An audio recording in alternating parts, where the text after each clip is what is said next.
너무 기가 막힌 사연이네요. 제가 만약에 판사라고 하더라도 검찰에 고소를 하셔.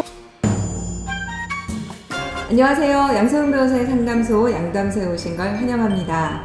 오늘은 강효원 변호사님 모시고 상담을 해보도록 하겠습니다. 강 변호사 안녕하세요. 안녕하세요. 네, 우리 강 변호사님이 요새 날로 승소율이 높아지고 있으세요. 그래서 제가 정말 우리 강 변호사님 모시고 일하는 게 매우 뿌듯합니다.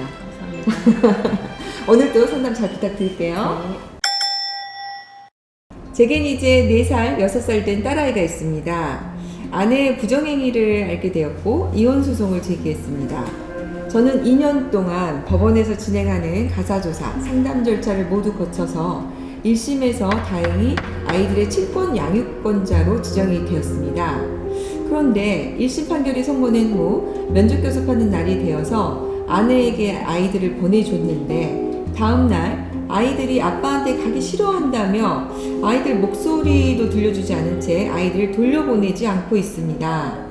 1심 판결에서 제가 양육권자로 지정이 되었으니 아이들을 보내달라고 해도 막무가내입니다.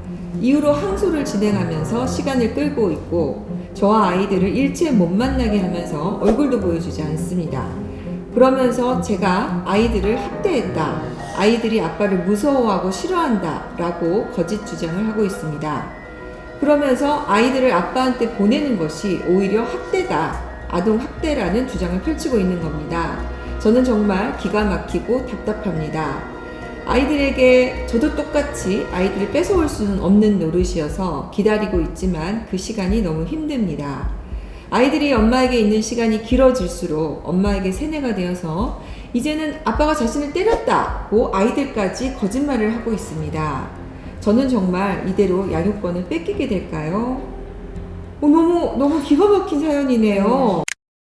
엄마가 부정행위를 하고 아마 아빠에게 양육권이 양육권자로 아빠가 지정이 된 걸 보면 아빠가 양육권자에 적합하다 이런 게 지금 법원에서 다 인정이 된 것 같은데 네. 지금 이런 법원 판단을 무시하고 지금 아내가 아이들을 데리고 가버렸군요.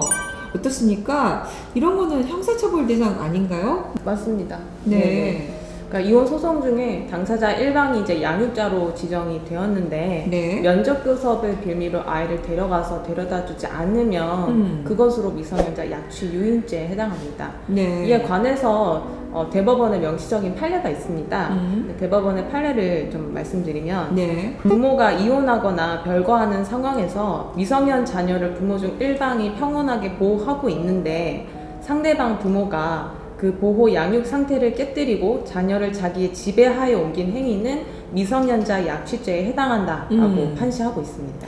지금 보니까 이혼하는 상황에서 아빠가 아이들을 데리고 있는데 면접교섭을 한다고 데리고 가서 안 돌려주고 있는 상황이니까 네. 지금 우리 변호사님이 말씀하신 대로 정확히 미성년자 약취 유인에 해당하겠군요. 네, 경찰에 고소를 하셔야 될 것 같습니다. 네. 최근에는 이제 아동 학대와 관련해서는 경찰에서도 굉장히 적극적으로 조사를 하고 수사를 진행을 해주기 때문에 도움을 받으셨으면 좋겠네요. 2심 소송에서 지금 이런 사정을 엄마는 이용을 해서 본인이 지금 친권 양육권자로 지정을 받을 이런 목적인 것 같네요. 내가 아이를 데리고 있으니 내가 친권 양육권자로 지정되어야 한다라고 주장을 하실 것 같고요.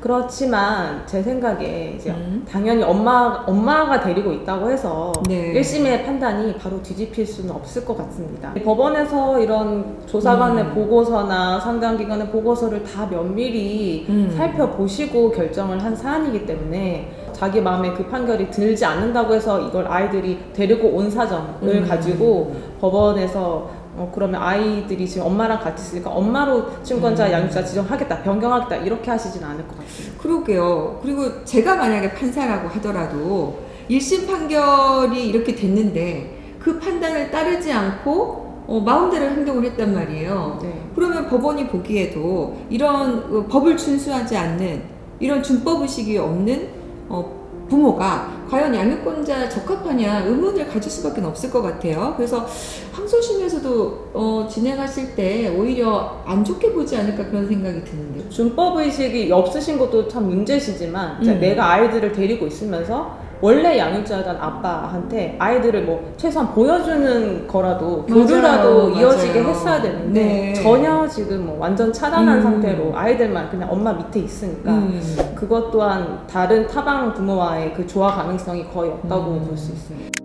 이혼 과정에서 상대 한 부모를 양육권자가 그러니까 아이를 보호하고 있는 사람이 비양육자의 면접 교섭을 방해하는 거. 이에 대해서 지금 문제 제기가 많이 되고 있죠. 네. 네. 이러한 현상에 대해서 이제 용어가 새로 생기고 있는데요. 네. 사실 있던 용어지만 우리나라에서 최근 이제 드러난 용어인데 이걸 부모 따돌림 증후군이라는 이제 용어가 네. 드러나고 있습니다. 이제 이 부모 따돌림 증후군이란 뭐 이혼 과정에서 자녀가 부모 일방에게서 영향을 받아서 다른 부모에게 등을 돌리는 현상을 이제 칭하는 용어입니다. 네. 1980년에 미국 정신과 의사인 리차드 가드너가 제시한 개념이라고 하는데요. 이제 우리나라에서 양육비 문제가 드러나고 또 자연스럽게 면접 교섭의 문제도 드러나고 있는데 이때 이제 아동 전문가들이 말하기를 자녀들이 양육 부모에게 심리적 지배를 당해서 비양육 부모에 대한 사랑이나 그리움의 감정을 숨기거나 뭐 분노로 이걸 감추게 한다거나 그래서 스스로 면접 교섭을 포기하는 그런 현상이 드러나고 있다고 거의 이제 세뇌당했다라고 볼 수도 있을 것 같은데 그러니까 아이들의 연령을 좀 살펴봐야 될 것 같습니다. 지금 사연에서 4살, 6살이라고 되어 있습니다. 너무 어린 아이들이죠. 그래서 이때는 이제 옆에 있는 부모가 거의 전부인 상황이고 독립적인 생각을 할 수 있는 나이가 아닌데 네. 이렇게 상대 부모에 대한 그런 적대적 감정을 이렇게 심어주는 것 자체가 이 아이들의 정서와 복리에 현저히 반하는 행동이라고 할 수 있습니다. 혹시나 지금 항소심에서 양육권자가 변경되지 않을까 이런 걱정을 하시는데 결론적으로 말씀드리면 변경되지 않을 것 같다. 예. 이렇게 저희가 설명을 드릴 수가 있을 것 같네요. 저희 상담 받으시고 좀 마음의 위로가 되셨으면 좋겠고요. 항소심 잘 대처하셔서 좋은 결과 있으시고 빨리 아이들하고 같이 하는 날이 오기를 정말 기대해 보겠습니다. 감사합니다. 감사합니다.